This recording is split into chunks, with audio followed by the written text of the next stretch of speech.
پەیوەندی نێوان هەر حیزبێک و دەوڵەتێک لە دەوڵەتەکانی دەرەو دراوسێ دروست نییە. بە بۆچوونی خۆم نابێ حیزبە کوردستانیەکان پەیوەندیان لەگەر دەوڵەتە بێ، ئەبێ لەگەڵ حیزبەکانی وڵاتانی تر هەبێ، ئەبێ لەگەڵ ڕێکخراوەکانی کۆمەڵگەی مەدەنەبێ، ئەکرێ پەیوەندی دووقۆڵی و سێقۆڵی هەبێت.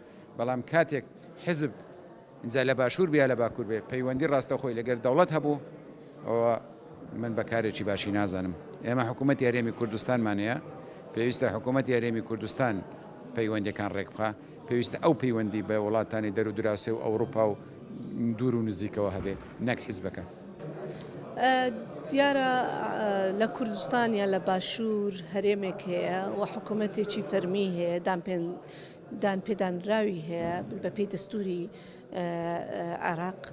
بۆیە لە ناو دامەزراوەیەش فەرمانگەیەکی تایبەتی بۆ پەیوەندیەکان و کاروباری بەڕێوەبردنی کاروباری پەیوەندیەکانی دەرەوە هەیە.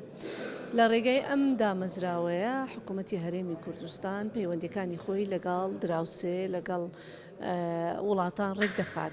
هەندێک لەو پەیوەندیانە ئابوورینە، سیاسینە، تەنانەت هەندێکی سەربازینە، ئەوەی کە زۆر ڕەهەندێکی دەولی هەیە بەشێکی بە تەنسیق لەگەڵ حکوومەتی عێراقی ئەنجام دەدرێ، بەشەکەی تریشیان ئەم دەسەڵاتە دراوەتە یاخود بۆتە عورف.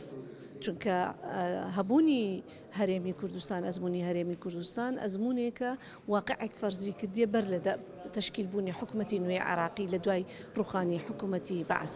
بۆیە ئەمە وای کردیە ئەم عورفە بەردەوام بێ و هەرێمی کوردستان حکوومەتی عراقیش ئەمەی قبول کردیە، پەیوەندی بازرگانی لەگەڵ جیرانەکانی هەیە، پەیوەندی سیاسی لەگەڵ دراوسەکانی هەیە، لەگەڵ وڵاتانی تریش.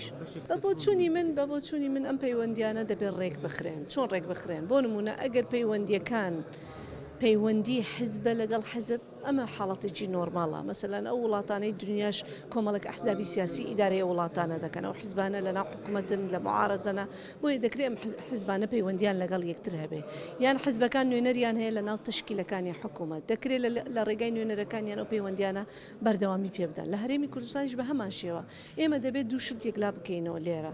ئەو پەیوەندیانەی کە حیزبەکان لەگەڵ یەکتر لەگەڵ وڵاتان لەسەر ئاستی وڵاتان لەگەڵ یەکتر هەیەە، ئەو پەیوەندیانش کە دامەزراوەیە حکوومەت لەگەڵ حکوومەتەکانی وڵاتانی دیکە هەیەی.